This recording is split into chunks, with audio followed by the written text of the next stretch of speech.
In pursuit of our focus on social and cultural reconciliation, we've come to Greensboro, North Carolina to give attention to some historical places and significant people and opportunities. Nothing really gets done without a woman helping facilitate movement. We've got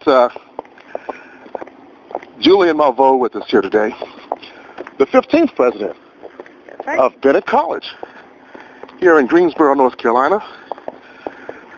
And we'd like to get her thoughts on a few matters. Dr. Malveaux, thank you for allowing us a moment of your time. Of course. Happy to be with you. Outstanding. Can you tell us about Bennett College? Bennett College for Women is one of two historically black colleges and universities that focuses on women. We were founded in 1873 in the unpaved basement of Warnersville United Methodist Church by formerly enslaved people. Became a women's college in 1926 and have been such for the rest of that time. We are a crucible of the civil rights movement. In the 1930s, Bennett women picketed downtown Greensboro, the Carolina Theater, because they had a crow's nest, the segregated area where black folks had to sit. In the 1960s, and especially with the sit-in at Woolworth's, Bennett women were there. Now, you don't hear a lot about that, but that's the case. Bennett women were part of that A&T 4, sitting in so that you did not have segregated lunch counters. And 4 years ago, our students went down to Jenna. We sent 50 students down to Jenna. You might not think 50 is many, but at that time we had 675 students in our student body. So 8% of our students went to Jenna. So we're activists, but we're also, and more importantly, a liberal arts college, a crucible of education. We're courageous women. In 1957, Dr. Martin Luther King spoke here because no one else in Greensboro would give him a platform. So that's Bennett College.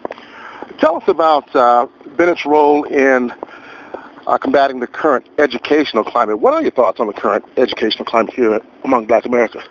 Well, K through 12 education is troubled, especially in inner cities. We're really concerned about that. College attendance is not what it should be. But Bennett College for Women is open. We also are very interested in and work very closely with young women we call emerging scholars. They may come from high school poorly prepared, but they come here and they leave well prepared for graduate and professional school. How do you suggest we reverse negative trends? In some areas, African-American males, for example, are graduating at the rate of 30 to 40%. We have to make clear to our young people that they can do it, that they can graduate, that they can have opportunity. We have to place education higher on our priority as African American people. I don't think that we've done enough of that. I commend always Reverend Jesse Jackson, and as you may know, I am the president of the Push Excel board, part of Rainbow Push. But we have to give education a higher priority. We also have to push public policy. Right now we're seeing cuts in education. That's crazy. China, India, and Eastern Europe are investing more, but we're investing less. That doesn't make any sense. So we're talking about values. Absolutely. We're talking about values. We're talking about vision. We're talking about futures. The United States has a risk of becoming a developing country. We look almost like a third world country in many ways. Some of our inner city schools look like they've been bombed out, but our kids are still going there. What does that tell them about what we think of them? The HBCU tool you spoke about, Push Excel, to be specific, what role does it play? Young people from Chicago and from other places have the opportunity to see HBCUs, to understand what their educational options are, to understand what kind of individualized attention they'll get at our historically black colleges and universities. They also are able to get out of their environment. I love it when they come to Bennett. We just have a great time. They have an opportunity to talk to me, but to talk to some of our students, and our students are our best salespeople for the college. Now, we think back to the civil rights movement as we approach the chapel here, and I'm looking at Dr. King's bust. Back then, creating broad-based coalitions of supporters on issues significant to the community was essential in combating the issues of the time.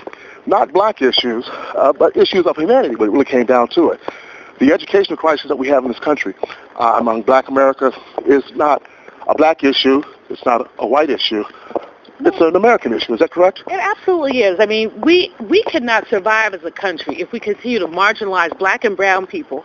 I say black and brown because of the increasing demographics, but we won't be able to survive as a country unless we deal with some of these issues. What we have to deal with, quite frankly, is the fact that we have people who are being doors shut in their face before they even get mobilized. Young people who can do so much but have not had those opportunities. This does not affect black America. It affects the long-term survival of these United States. Remember that by 2050, this will not be a majority anything country. And so to sideline anyone is to sideline all of us. Now, creating those partnerships to create a positive movement on the issue of education is the mission of World's Almost Like Chameleon Right for Change, Right for Hope.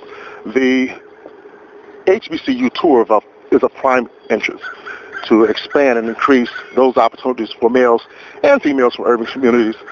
How can we connect with other folks here to create some synergy? What are your suggestions there?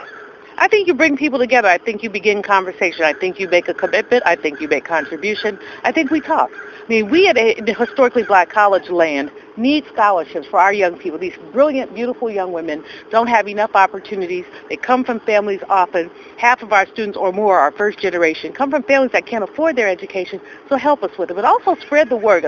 Folks in Chicago may not have heard about HBCUs, and so you can share that information with them as well. Dr. Malveaux, I want to thank you so much for your time this afternoon, and it's been a real pleasure you hosting us here. I want to thank you for that as well. God bless you. We really appreciate everything that you do here. Well, thank you very much, and thank you for your support.